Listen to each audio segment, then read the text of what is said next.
I don't really like how this shirt looks. You know what that means. It's morphin' time. Triceratops! Much better.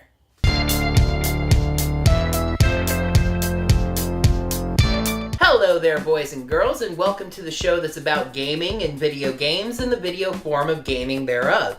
It's Almost Gaming. On today's show, Microsoft makes menu items easier to find, Sony makes old games easier to find, Nintendo makes reasons to make games for them sadly harder to find, and Valve's head honcho finds a reason to take a shot at the one. Let's do this.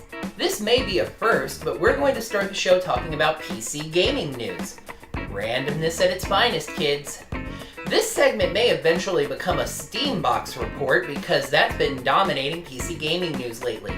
The Consumer Electronics Show, or CES, was recently held in Las Vegas, and Valve's Gabe Newell took the stage to talk about the company's new Steam machines. He actually didn't say very much, referring questions about the machines themselves to their third-party manufacturers, but he did stay on stage just long enough to take a shot at Microsoft. He said Xbox had a ways to go to catch up, with the 3 million units sold being nowhere near Steam's 65 million registered users. 3 million people who have paid $500 for a console, not to mention games, in no way equates to 65 million people who have signed up for a free service. I myself recently downloaded and signed up for Steam. Why? Because I wanted an easy way to find and download free games like Team Fortress 2. 2, it strikes me as odd that Newell would take a shot at Microsoft when they make a platform, Windows, that Steam runs on.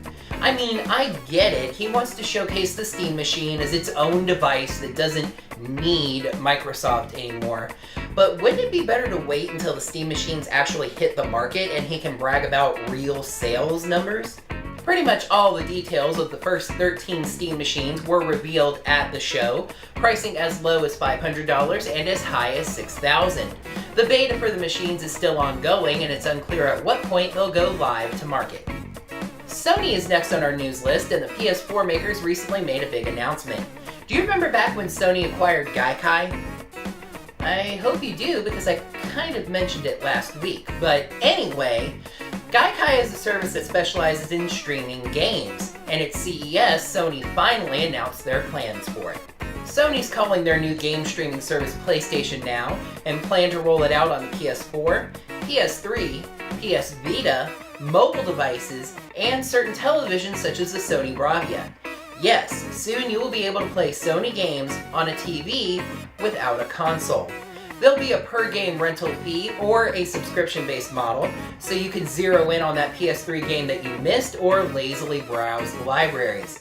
They're planning to put this service into beta at the end of the month and have a full rollout by the end of summer. We move over to Microsoft, and the Xbox maker is taking some flack for their console dashboard. Indeed, both the original Xbox and the 360 saw multiple drastic revisions to their dashboards trying to find the best one. Well, that process is going to continue with the Xbox One. Users of the Xbox One have complained that some of the console's social features are a little hard to find, and Xbox's Mark Whitten has told Engadget that an update is coming that will fix those issues as well as provide some other system performance tweaks. We round over to Nintendo right now, and there's a rather awkward piece about them right now up on Eurogamer. It's written by the anonymous employee of a third-party game developer who made a launch day title for the Wii U. And reading the story, it really doesn't make Nintendo sound that good. The piece paints Nintendo as a company that seemed completely confused by networking and the internet. The author of the piece says that when they brought up Xbox Live and the PlayStation Network, they were told that they could stop referencing those systems because the developers of the Wii U were completely unfamiliar with them. Now, at first you might say, of course they weren't. They're Nintendo. Why would they be? Because you must know your competition. Sony's Shuhei Yoshida recently said that he has 2 Wii U consoles. You need to know the ins and outs of what your competitors are doing. You can't just copy their systems, of course, but you can certainly scout out some ideas. The piece also made Nintendo seem concerningly unconcerned with what third parties think of their development process, and I've heard this elsewhere. I saw an interview with a game developer recently that said that while Microsoft and Sony carefully included them in every step of the development process of their new console, Nintendo basically said, "Here's our new machine, make games for it." Seriously, it may be time for a change of leadership at Nintendo, and they need to go outside the company. Maybe scout out and find a young, hot, up-and-coming exec at one of the other two companies. Now, I'm not saying that Nintendo should do everything the other two companies are doing. They've made a market out of being unique. But there's a difference between being unique and being obtuse. For our featured story, we're going to take a look at China.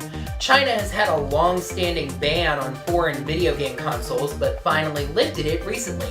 All eyes instantly flew to the big three console makers to see how they would react. And interestingly, they reacted in a variety of degrees. Sony seemed the most excited by the news. They called the area promising and said they're going to be looking into it further. Microsoft said they had no active plans, but did point out their partnership with China's Best TV, in which they have invested well over $200 million. Nintendo actually went as far at first to say that they had no plans for the area. Upon realizing how ridiculous that sounded, a second spokesman slapped the first upside the head, well, not really, but it's funny to imagine, and said that Nintendo was going to study the area. It's rare to see a new gaming market open up, so it will be interesting to see how this goes.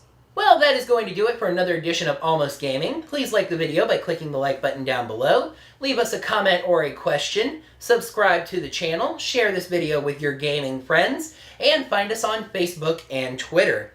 Stay tuned for extra lives. Thank you so much for watching. And until next time, game on! Welcome to the show that's about and Valve's head honcho finds a started stumbling on it and it just rolled downhill. Anyway, Gaikai is a service that's and I forgot the rest of the paragraph.